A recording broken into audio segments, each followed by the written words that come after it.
माननीय रावसाहेब पाटील दानवे, अतुलजी सावे, अंबादासजी दानवे, बबनरावजी लोणीकर, संतोषजी दानवे, नारायणजी कुचे, राजेशजी राठोड, अर्जुनराव खोटकर, कैलासजी गोरंट्याल, मंचावर उपस्थित जिल्हाधिकारी, सीओ, सर्वच सन्मान्य अतिथी आणि उपस्थित सर्व भगिनी आणि बंधूंनो, आज जालन्याकरता ही खरोखर अतिशय आनंदाची गोष्ट आहे की वंदे भारत ही आधुनिक भारताची ट्रेन जालना ते मुंबई आज या ठिकाणी सुरू होते आहे।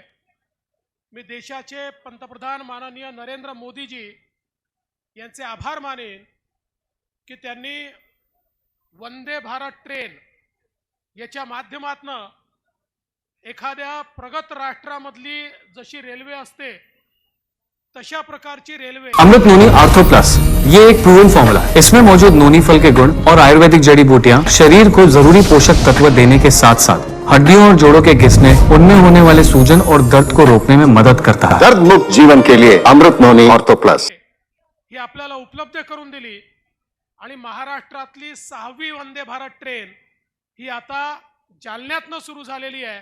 आणि म्हणून मी रावसाहेब पाटील दानवे आपलं आणि जालन्यातल्या सर्व लोकांचं आणि विशेषतः मराठवाड्याचं अतिशय मनापासून या ठिकाणी अभिनंदन करतो। मी आपले रेल्वे मंत्री अश्विनी वैष्णवजी आणि रेल्वे राज्यमंत्री रावसाहेब पाटील दानवेजी यांचे देखील विशेष आभार याकरता मानतो की माननीय मोदीजींच्या नेतृत्वामध्ये महाराष्ट्रामध्ये 1,06,000 कोटी रुपयाची रेल्वेची कामं ही आज सुरू आहेत आणि यावर्षी 13,000 कोटी रुपये हे आपल्याला त्या ठिकाणी मिळालेले आहेत। हा अभूतपूर्व अशा प्रकारचा रेल्वेचा विस्तार जो यापूर्वी कधी झाला नव्हता तो आपण केला। आणि सगळ्यात महत्त्वाचं की युरोपमध्ये, अमेरिकेमध्ये जशा प्रकारची ट्रेन आहे तशी ही वंदे भारत ट्रेन ही भारतामध्ये आपण पूर्णपणे निर्मित केली। ही संपूर्ण भारतीय बनावटीची ट्रेन आहे आणि पुढच्या काळामध्ये आपल्या लातूरच्या कोच फॅक्टरीमध्ये अशाच प्रकारची वंदे भारत ट्रेन ही मराठवाड्यात त्या ठिकाणी बनणार आहे। ही देखील आपल्याकरता एक अतिशय आनंदाची गोष्ट आहे। आणि आज 160-180च्या स्पीडने चालणारी ट्रेन येत्या 2 वर्षामध्ये हीच वंदे भारत ट्रेन 250च्या स्पीडने या ठिकाणी चालणार आहे, 250च्या स्पीडने चालणार आहे। जसं जसं रुळांचं मजबूतीकरण होईल तशी तशी ती 250च्या स्पीडने ही त्या ठिकाणी चालेल।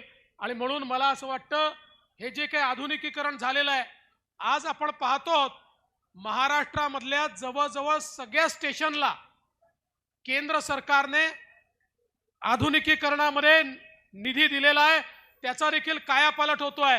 माननीय पंतप्रधान महोदय पोचलेले आहेत आणि म्हणून मी आपल्या सर्वांना आजच्या दिवसाच्या शुभेच्छा देतो। जे लोक पास घेऊन ट्रेनमधनं येणार आहेत त्यांना विनंती आहे लवकर जाऊन ट्रेनमध्ये बसा। ही ट्रेन कोणाही करता थांबत नाही, माझ्याकरता रावसाहेबांकरता देखील थांबणार नाही आहे। त्यामुळे ज्यांच्याकडे पास आहे त्यांनी ट्रेनमध्ये बसावं अशी विनंती करतो आणि माझं बोलणं संपवतो। धन्यवाद। जय हिंद, जय महाराष्ट्र।